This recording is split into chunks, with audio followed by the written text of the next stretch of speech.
Aita for refusing to help my brother move during his divorce. My 28F brother, 32M, is going through a messy divorce. I have been a huge supporter of his the entire time and have been helping him prepare for all of the mediating and custody sessions. Always answer the phone to talk to him at any hour, day or night, and go over to my parents' house where he is living to spend time with him and his son. Tomorrow, he needs help moving everything out of his old house. He told us about it weeks ago, and I had told him that my husband was going to stay home with our 3-month-old and that I would come help him move and be there for moral support. There were no issues, and that was the plan for weeks. Today, the day before the move, I guess a few of his friends bailed on helping. The rest of my family was still planning to go. But all of a sudden, I started getting texts from my brother and my parents that I shouldn't come because his ex-wife will want to talk to me while I'm there, and that will hurt my brother. They demanded that my husband come instead to avoid this.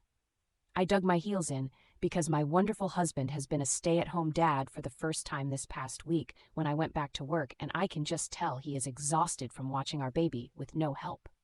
It's a very draining job. Plus, I'd told him weeks ago that I was going, and he should stay home. I do not want to force him to go help my brother move heavy furniture with a day's notice while I stay home. So, I told my parents and brother that I would not go near the ex-wife and still wanted to help, but that I did not feel comfortable forcing my husband to go at the last minute. They all declined, and now I'm getting sob stories from all of them about how hard this is for my brother, about how difficult the ex-wife is being with the move, and that my being there will make it worse. Well, I decided that neither of us are going.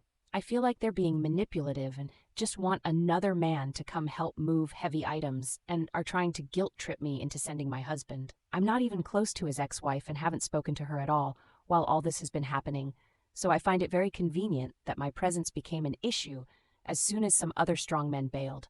I can tell my brother is pissed at me and probably thinks I'm the asshole for staying home with my husband during such a hard time. My mom is mad at me and says family should help each other in their time of need. I think him and my parents are the assholes for suddenly creating this narrative that my husband needs to go in my place. But I'm often blinded by my stubbornness, so I could be totally wrong here. Aita? Aita, a lot of people are wondering if I asked my husband whether he wanted to go. When I made this post, I had not. After several suggestions to ask him, I did. He said he had no preference between moving and staying with the baby.